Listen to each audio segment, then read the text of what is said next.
Hello बच्चों। आज हम पढ़ने जा रहे हैं संवाद लेखन। संवाद लेखन होता क्या है? अब संवाद लेखन भी एक महत्वपूर्ण कला है। जब दो व्यक्ति किसी विषय पर बातचीत करते हैं तो उस बातचीत को हम संवाद कहते हैं। अर्थात दो लोगों की परस्पर बातों को ही हम संवाद, मतलब दो लोग बात करें उसको।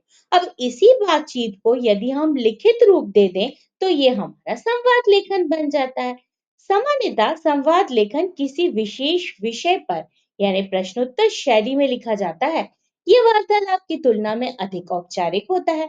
वार्तालाप में दो से अधिक व्यक्ति भी सम्मिलित हो सकते हैं। ये सामान्यतः परिचित लोगों में होता है।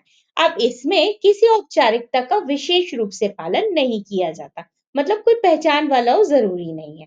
अब संवाद लेखन के लिए हमें सबसे पहले जानकारी चाहिए उसकी विशेषताएं। तो संबोधन संवाद लेखन में संबोधन का अत्यंत महत्वपूर्ण स्थान रहता है। ये संबोधन ही है जो संवाद की दिशा और दशा दोनों बदल देता है। जैसे कि हम अपने मित्र को और सगे संबंधियों को बहुत प्यार से संबोधित करते हैं, किंतु हमें अपने शत्रु के साथ भी उसी तरह व्यवहार करना चाहिए।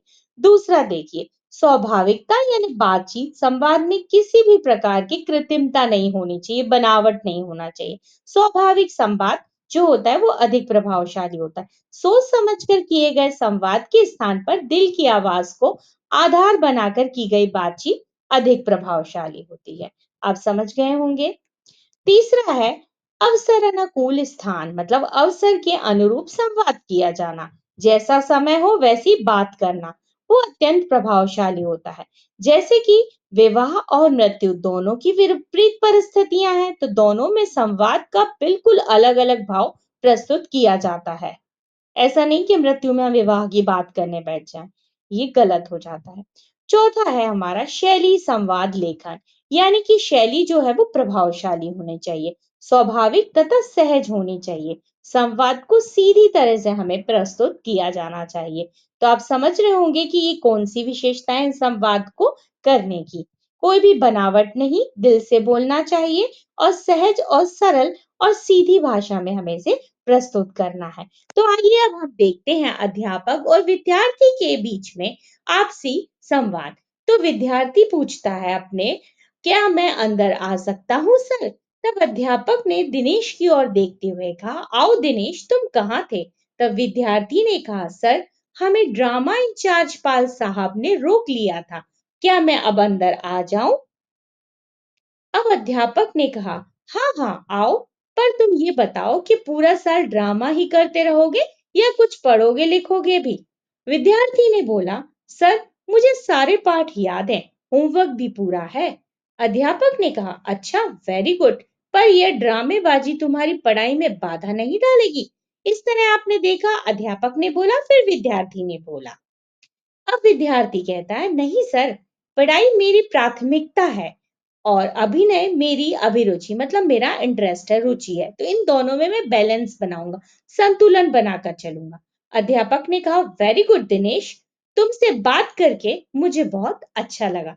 तो आपने देखा संवाद लेखन में पहले अध्यापक और विद्यार्थी, विद्यार्थी और अध्यापक आपस में बात कर रहे हैं। तो यही कहलाता है हमारा संवाद लेखन। संवाद लेखन के लिए महत्वपूर्ण तथ्य। तो संवाद लेखन की भाषा सरल तथा कलात्मक होनी चाहिए। संवाद विषय तथा पात्रों के अनुकूल होने चाहिए और संवाद लेखन में विपरीत चिन्हों का यथासंभव उचित प्रयोग किया जाना चाहिए। जैसे कि पूर्ण विराम, क्वेश्चन मार्क, जो प्रश्न चिन्ह होते हैं उनका हमें सही तरीके से प्रयोग करना चाहिए। संवाद प्राय प्रश्नोत्तर शैली में होता है, लेकिन कभी-कभी जो होते हैं वो आदेशात्मक शैली में भी होते हैं। और प्रश्नोत्तर शैली के संवाद में जिस काल में प्रश्न होता है उसी काल में उत्तर दिया जाता है। मतलब वर्तमान काल की बात कर रहे हैं तो वर्तमान, मतलब है में प्रश्न है तो है में देंगे। वर्तमान में यानी भविष्य में हुआ, होगा या होगी, तो हम भविष्य में ही उसका उत्तर देंगे।